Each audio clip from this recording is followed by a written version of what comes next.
You think you know your toothbrush? Think again. The ordinary items surrounding you right now are built on bizarre inventions, scandalous secrets, and surprising cultural shifts you've never been told.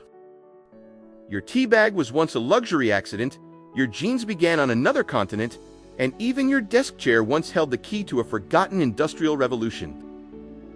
Get ready to see the world around you in a completely new light, as we expose the secret histories of everyday things you take for granted. Every morning you pick up your toothbrush, but do you know whose teeth were cleaned first? Ancient Egyptians were brushing as far back as 5,000 years ago, using frayed sticks dipped in a paste of salt, mint, black pepper, dried iris flowers, eggshells, and ox hooves. The Chinese upgraded things in the Middle Ages, inventing the first real bristle brushes, hog hairs jammed into handles of bone or bamboo. When the idea reached Europe in the 1600s, it was considered exotic. Wealthy people imported Chinese brushes until an Englishman named William Otis made one out of bone and pig bristles. While sitting in prison in 1780, his design became the blueprint for mass production. Fast forward to the 20th century, DuPont introduced nylon bristles in 1938, finally replacing animal hair. The modern toothbrush was born. But it wasn't until World War II, when the U.S. Army made toothbrushing mandatory for soldiers, that daily brushing became a habit in America. After the war, soldiers brought the practice home.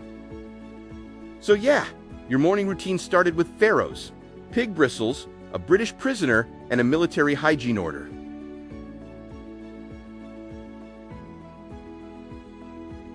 When you dip a tea bag in hot water, you're actually repeating a 100-year-old mistake.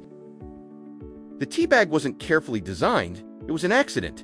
In 1908, a New York tea merchant named Thomas Sullivan sent out luxury samples of his tea in little silk pouches. Customers assumed they were meant to be dunked straight into boiling water, and loved the convenience. At first, the idea spread with silk and gauze bags, a fancy novelty for the wealthy. But by the 1920s, companies switched to paper, cheap, disposable, and perfect for mass production. Obviously, in Britain, where they take their tea very seriously, the tea bag was dismissed for decades as lazy and low class. Proper tea was brewed in a pot. It wasn't until the 1970s that tea bags finally conquered the UK, reshaping tea culture forever. Today, they account for over 90% of all tea consumed there. So every time you dunk a tea bag, you're carrying on a century-old accident that went on to rewrite the world's favorite drink. You see barcodes almost every day, at the grocery store, on packages, even on your plane tickets. But who came up with the idea of putting stripes on everything? The answer, to graduate students in Philadelphia in 1948, one of them, Bernard Silver, overheard a grocery store manager complaining about how slow checkout lines were. He and his friend Norman Woodland set out to fix it. Woodland first drew inspiration from Morse code. He literally stretched the dots and dashes into lines. Legend has it, he sketched the first barcode in the sand at a beach. Their early prototypes were circular bullseye codes, and the tech was way ahead of its time. The patent sat unused for 20 years until laser scanners and computers caught up. Finally, in 1974, the first product with a barcode was scanned, a pack of Wrigley's chewing gum in an Ohio supermarket. In the 1990s, Japanese engineers from DensoWave took the idea further, creating QR codes, quick-response barcodes that could hold far more information and be read instantly from any angle. Today, QR codes aren't just for products, they're menus, tickets, payments, even art. All of it descended from a doodle in the sand.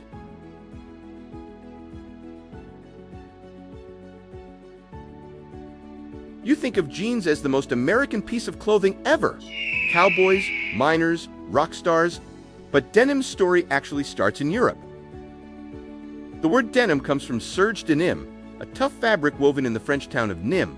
Around the same time, Italian sailors from Genoa wore a similar rugged cloth, which is where the word jeans comes from.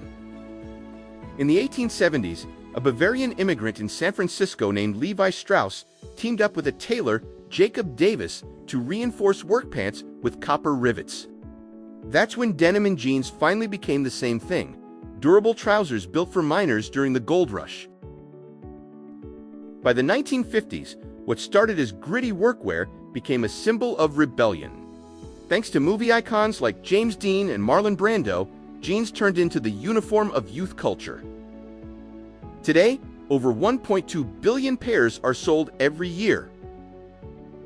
From French fabric to Italian sailors to American rebels, denim jeans have been around the world and back before landing in your closet. It's the most boring object on your desk. Or is it? The paperclip looks simple, but its history and meaning go far beyond than we need something to hold paper together. The design we all know is called the gem clip. It wasn't invented by some lone genius. It was simply the product name of a British company in the 1890s. Like Xerox or Kleenex, the brand became the object. Over the years, inventors tried dozens of other designs, including one by Norwegian patent clerk Johan Voller. But his version lacked the second loop, was less effective, and never caught on. Then came World War II. In Nazi-occupied Norway, paperclips became a quiet act of resistance. When wearing flag pins or the cipher of the exiled king was banned, Norwegians wore paperclips on their lapels instead, until the occupiers banned those too. By then, the symbol had taken root, a tiny object representing unity and defiance. After the war, Voller's little-known patent resurfaced, and people blended fact with legend. The myth grew that Norway had invented the paperclip, a story fueled by its powerful wartime symbolism. Today, a giant paperclip monument stands in Oslo. Ironically modeled after the gem design, not Voller's, but what it truly honors isn't the inventor. It's what the paperclip came to represent: solidarity in the face of oppression. So every time you bend one out of boredom, remember, the humble paperclip once held together much more than just sheets of paper.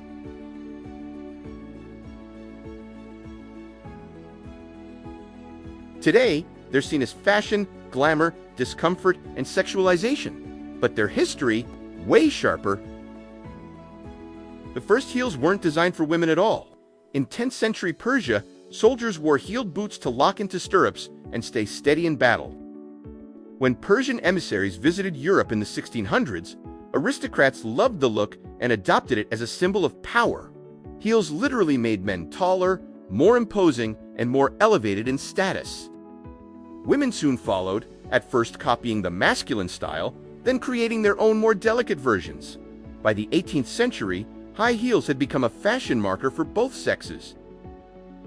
During World War II, leather and rubber were rationed and funneled into practical military boots almost exclusively for men. After the war, high heels came back as their opposite: sleek, decorative, and increasingly tied to women's professionalism in the workplace. At the same time, pin-up posters linked them to sexuality. The image stuck and spread worldwide through photos and films. From then on, high heels carried two identities: the professional uniform for women in workplaces, and the sex symbol pushed in popular media.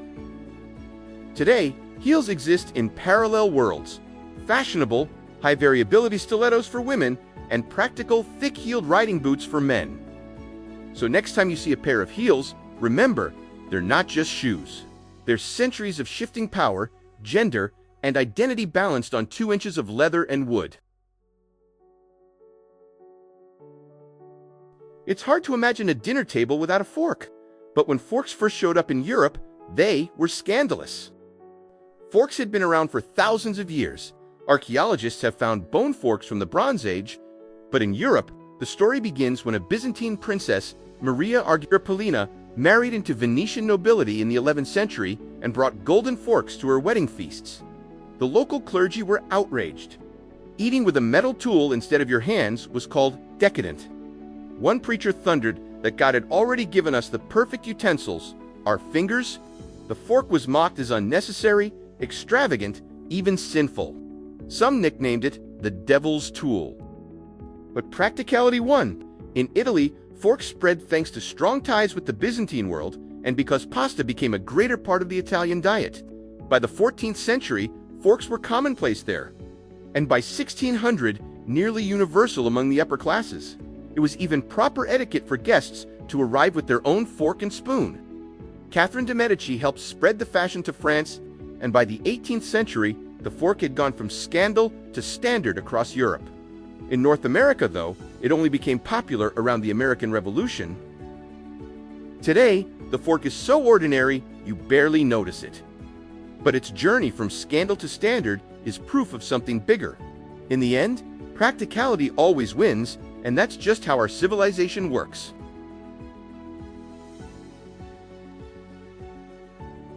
Portable fire in every pocket.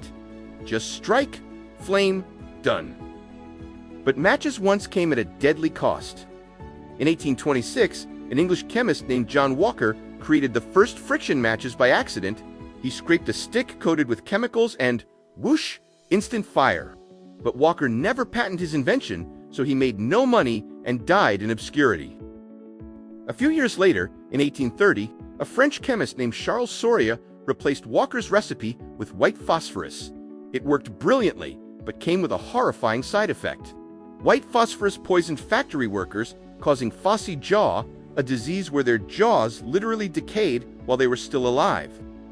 For decades, cheap strike-anywhere matches were mass-produced at the expense of workers' health. In London, conditions got so bad that in 1888, match factory workers, mostly young women and girls, walked out in protest. The match girls' strike drew public attention to phossy jaw and the brutal factory conditions. That pressure helped push governments to finally ban white phosphorus, replacing it with safer red phosphorus by the early 1900s. Beyond the danger, matches transformed daily life. For the first time, ordinary people had a quick, portable way to make fire. No flint, no steel, no waiting.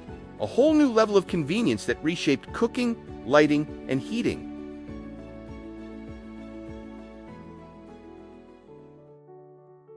It's the thing you're maybe sitting on right now, but did you know that the desk chair once held the key to a quiet industrial revolution?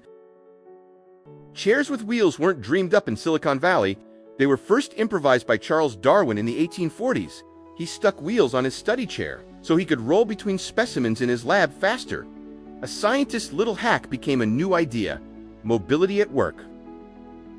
With the advent of rail transport in the mid-19th century, businesses suddenly expanded far beyond the traditional family shop.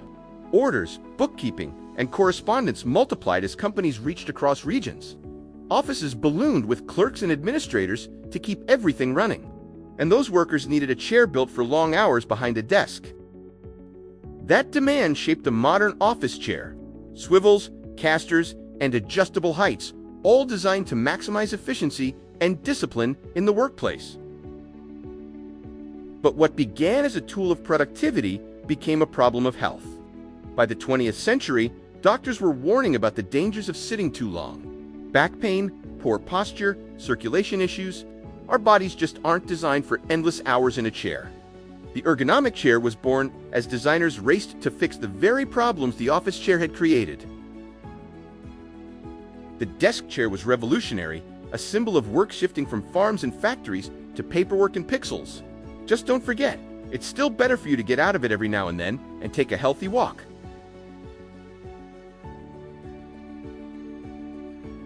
Look at any computer, phone, or tablet, and you'll see the same thing. QWERTY. But this layout wasn't designed for convenience. It was designed to keep the machine from breaking. The first successful typewriter was built by an American inventor, Christopher Latham Scholes, mechanic Carlos Glidden, and their business partner, James Densmore, in the 1860s. At first, it used an alphabetical layout. Simple, straightforward, and crucially flawed. Common letter pairs like S and T sat side by side, and if you typed too quickly, the mechanical arms jammed. Densmore suggested rearranging the letters. By splitting up frequent pairs, they reduced jams, and out came the now familiar QWERTY pattern, patented in 1878. When Remington adopted the design for their mass-produced typewriters, QWERTY spread worldwide, and by the time smoother, faster machines appeared, it was already too late. Typists had learned QWERTY, and retraining was costly. Other layouts like Dvorak and Colmac claimed to be more efficient, but they never caught on. More than 140 years later, billions of people are still typing on a system built to solve a 19th century mechanical flaw. QWERTY's story is a reminder. Once habits spread far enough, they can outlast the very problems they were created to fix.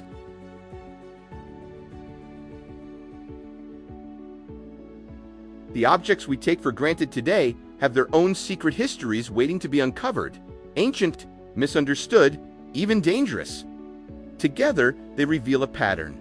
Human history isn't only written in grand events, but also shaped by the little things on our desks, in our kitchens, and in our pockets.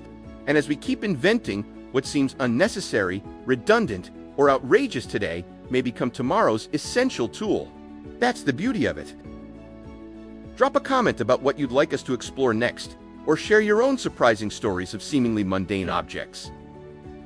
Thanks for watching. If you enjoyed this dive into the hidden past of everyday things, don't forget to like, subscribe, and join us next time as we uncover more of the hidden stories that shape our world.